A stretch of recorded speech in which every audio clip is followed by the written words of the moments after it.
Hey, welcome back to the Brother Book Club. What's up, y'all? I hope you guys are having a great day. Hope you had a wonderful day.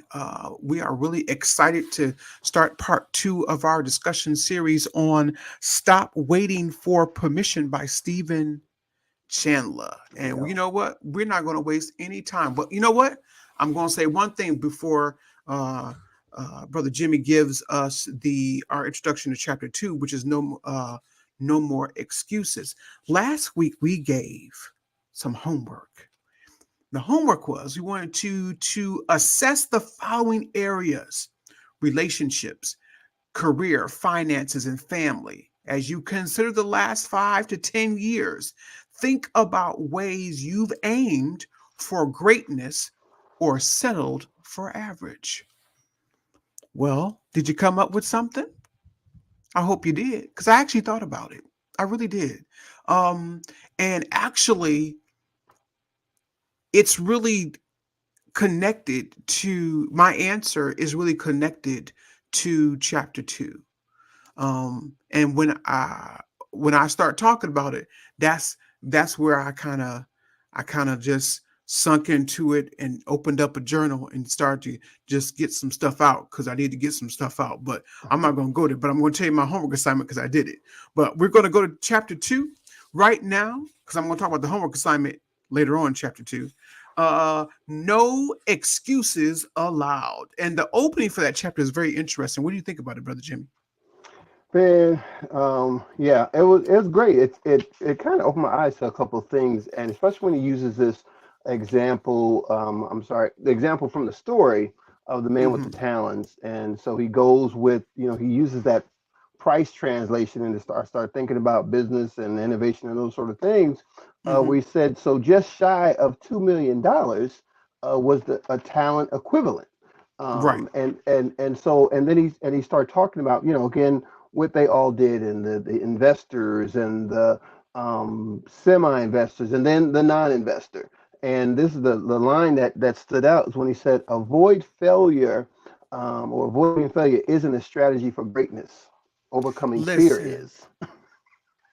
Well, let's give a little background, a little bit Yeah, more, because yeah, in the beginning, it talks about uses a story about Jesus and the wealthy man who goes on this trip for a long time, right, and then he gives three of his servants yeah, talents. yep, Um, now we think talents refers to the gift or an mm-hmm, ability. mm-hmm, Well, this particular talent talk about some money, yep, and they were talking about that each talent was worth just shy of $2 million. exactly, And the first servant doubled the money that was given to him. He was mm, given three of the talents. yeah, Um, and so it was estimated that it was worth ten $10 million, million, yep, and they doubled it to $20 million. yep, And then the second talent manager, they were given close to about $4 million, and they doubled it to about mm-hmm, $8 million. yeah, But it's that the last one, the third one, who was just given one talent. He was given $2 million, mm, and he literally did nothing with it. yeah, Basically, he sat on it, or mm-hmm, as in the chapter says, he buried it right, basically and sat on it. And then when the wealthy individual came back, the servant mm-hmm, said, well, here's your $2 million back, but what did you do with it? right, And so right, that's where the story begins, and where you're talking about yeah. how avoiding failure isn't a strategy for greatness. Over Overcoming fear is. And no, No, go I was right going to ahead. say, and when you said sitting on that money, there's two ways to look at that. Now Hmm. he sat on it by burying it. The wealthy owner said you could have sat on it in the bank and it at least got interest. Right. So you didn't even do that much. And he said, No. "Oh, because I was afraid." Right. And so here, literally, and so this was part of my homework. Yeah. This is where my homework came to play. How has fear in my own existence, Mm, in my relationships, in business, work, whatever, how has fear literally stifled my creativity mm, and actually be me being further ahead? mm-hmm, How comfortable did I get? because anybody who know, I love a good comfort zone. Mhm. I like, once you hit that plateau, Yeah. it's cool. Mm. And it's right there. I'm good. Mm. Okay. I can, there's no, there's no turbulence. Mhm. We all good. Cause I feel turbulence. I get kind of nervous. And I realize sometimes you have to take a risk. Yeah. Yeah. And I've taken risk in my life, but they've all been calculated. Mhm. I thought about it first. Mhm. And if the risk didn't make any sense, I still didn't do it. I only took a risk that it was calculated. But in that calculation of the risk, really, I wasn't leaning on God, Mhm. really. I was leaning on the knowledge that I had or someone's interpretation or perception of me. I've had some, listen, can I just say this out Go loud? ahead. Mhm. I've had great mentors. Yeah. I really have, but I've had some crappy ones too. Yeah. I mentors have only told me enough information to get me started, but not to sustain me. Mhm. Now, whether they didn't want me to go as far as them, whatever, and then as I went along the journey, I found out there was some stuff that some of my mentors have maybe left out. Mhm. Um, but because I love reading and researching, I'm going to find it out for myself anyway. Yeah. Yeah. I'm going to make do. But I realize how much fear has really ruled my existence. Mhm. Why haven't I recorded a single? Well, I'm doing it this year. This is the Yeah. year to do it because There you go. I got the money, and so everything's going. Everything, the producers in set, working on the vocals and everything. So Okay. I'm, I said a year and a half ago, I got it, and then fear set in. Mhm. What if nobody buy again? What if nobody buys it? What if no? Mhm. What if just my brothers and sisters? What if just my brothers and sisters get it? And Mhm. then I realized how much of that rules my existence. Oh. How much and how much of my creativity is just stifled Yeah. because I'm afraid to just spread my wings and go. And you said it like when you said that, it's these calculated risks, and Hmm. it made me think about the first time I did zip lining, and I have yet to even think about was it bungee cord? That's another story.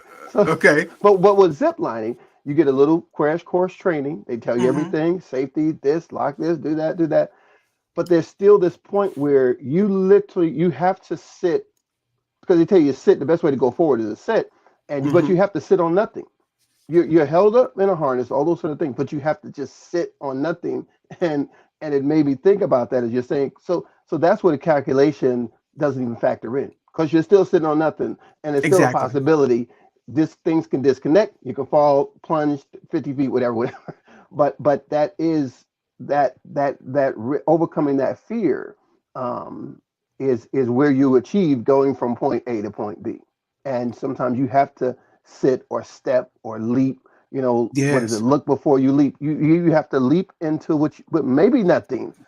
However, the reality is everything at that location is set up for your protection. And God is saying the Hmm. same thing. He's like, I'm not gonna let you fall. They said if you get stuck, as a matter of fact, we have somebody right in the ground who will get you, who will get you unhooked. They'll get on the wire. There's all these things set up that God has set. But Right. in our mind, we're making we want things to make sense. And that's Right. not what faith is. That's not what No, that's not what. overcoming Come fear on is. now. And then on that page, and I'm Yeah. trying to. There it is on page 21. Hmm. One of my favorite lines. It talk about the talent manager, Yeah. who just sat on the money. It says his fear of failure paralyzes him into inaction. Oh. He's already decided that success is impossible. How many times, and I thought about this, I really did. How Yeah. many times God has given us a task and we thought already in our mindset, it's in our mindset that task is impossible for us. Hmm. I was trying to explain you know, how can I put this? Because I want to make sure I say it the right way. You know, when the Lord uses you in a different way. So I'm a singer. Everyone knows that. Okay, great. But over the last maybe year or so, it's been using me in different ways. Yeah. And I've been saying to myself, that's not me. That's more of a Shep thing to do, to go praying for people or laying hands on people. That's more of a Shep. Shep is my brother. If he's Yeah. watching, hey Shep, how you doing, man? Yeah. Love you, brother. But that's more of a Shep thing when the Lord is trying to use all the gifts he's given us. And then we start cutting it off. We put the heavy load on ourselves, or we put the limitation. That's the word I'm looking for. We put the limitation on ourselves. And the other part of that was inside the book on page, because I want to make sure. Yeah. It talks about how we literally, it's on page 24. Comparison is the thief of joy. That's what you get for trying to compare. I'm me. I should be, listen, I should be comfortable with me. Yeah. And I learned something on the journey. And it was a hard thing to do. I don't say it out loud much, but when I used to think I was ugly. I was going to put it out there. I was over 400 pounds, really. I've lost 100 and some odd, 130 or something. And I went to go see and talk to a real life shrink. They told me that weight was never going to come off until I viewed myself in a different light. Until I liked what I saw, it was the weight was never going to come off. Because you don't like you. Wow. And when you don't like yourself, you do things to harm yourself, like put limitations on you. My thing was food. I ate. It was comfort. So until you have a better vision of yourself, and I think that's what we do, we halt ourselves in action, and we compare ourselves to other people because sometimes we really don't like ourselves. I really believe that. And so then that leads us to more inaction. I really believe that. When you don't like yourself, or when you are comparing yourself to other people, it would be crazy for me to compare myself to another worshiper because I'm not them. Right. And then they don't have the audience that I have. And I don't have the audience that's there. I have to minister to the audience that God has given me. So of course it's going to be different because I'm different. But do we accept our differences, or do we allow those to keep us weighted down? And that's the question I kept having when I was reading this, no excuses. And how many excuses do we give ourselves? And then he has a list of them. I'm going to be quiet. On page 26, I have 5 talents, but that guy, if I had his talents, I'd be a success. Or if I had his looks, that used to be me. If I had his good looks, I would have gotten that job. Or if I had a family background like hers, my relationships would be better. If I live in a different part of the country, I make more headway. All these excuses we have, we put upon ourselves to actually put us in a paralyzed state of inaction. And the thief of joy is comparison. I love that. That's one of my favorite lines. It's one of my favorite lines. Yeah. But here it is. The line I want to talk about is, if we were half as creative when solving problems as we are when making excuses, we would be unstoppable. I'm going to let that marinate right where it's at. I'm going to read one more thing, and Jimmy, I promise I'm going to be quiet. I don't want to take the whole thing. You're fine. On the next page, on 27 here, our limitations may be huge, but they can liberate us from small thinking, small hopes, and small faith. Don't let your disadvantages be the final word on what's possible for God by using you or through you. I added the through you. I'm just going to put, we have to start putting limitations on ourselves. Yeah. Since I was a kid, we used to hear, we serve a great big God. Okay, great. Now, how do I apply that? We serve a great big God. Okay, but, I remember that song again, like we did talk about last week, the first time we met each other, Israel Houghton, and one of the songs I can't let go of, Take the Limits Off. Yeah. We've literally have put the limitations on ourselves, and then we're stifled and we're stuck. Only if you someone was speaking, it was a conference or something years ago. But there's one part I didn't forget, and I won't say the person is all that stuff. But they were saying how Peter walked on water. So just like you said, we grow up and we hear God's a great big God, and we got scripture to prove that. Right. And you talk about faith and Peter walking on water. Well, the message, rather than not emphasizing or even focusing on the possibilities that we can do because of the greatness of God, the statement was, well, Peter was disobedient because Jesus is staying in the boat. So we find an excuse for something, as opposed to reasons and opportunities for faith and moving forward, moving beyond what the troubled circumstances. And because that's what we would do. We would stay locked in that boat and hope it don't tip, hope it doesn't sink. Here Peter is in the middle of the night in darkness, saying, "Can I come out on the water? Right. Lord, is this something that you're saying I could do?" And for many of us, God would say, yes, step on water. How many of them same folk talking about how big God is would step in that water? Right. That's an excellent. Exactly. So, or would you have to be pushed? Right. Tossed, pushed.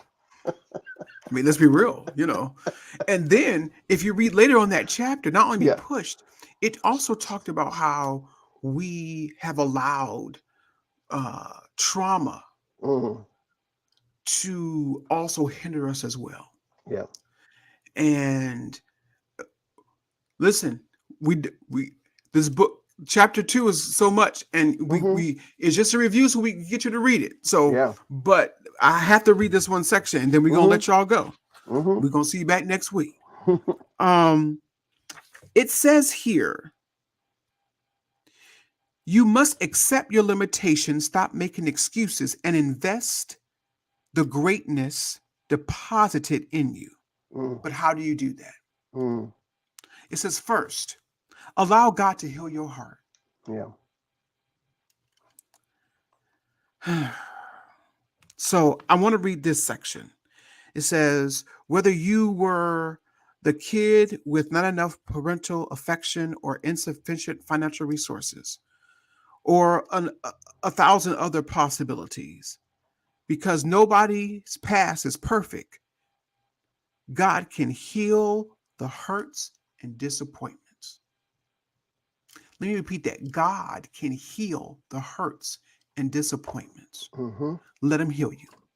Then number 2, the second one, it says celebrate every win. Yeah. I'm big on this one.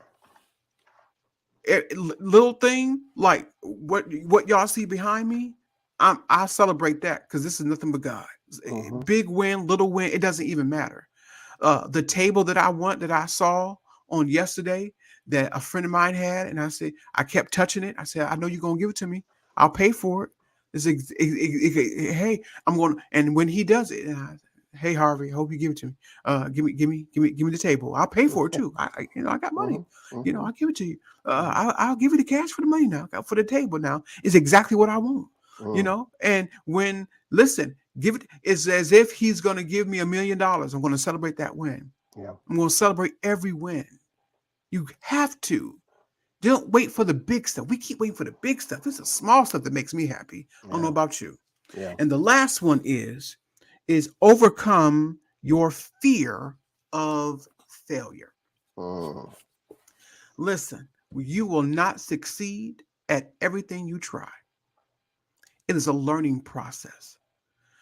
There has been so many things along this particular journey that I have not been successful in. But I know of this one thing. I've learned from every failure and I won't repeat it. Mm. Also, I have allowed along the way for those failures in the beginning, not now, but in the beginning, to also halt my progress because I didn't want to go further. I was scared to fail. Now, if I fail, okay, then okay, what can I learn from it? Let's move on. Yeah.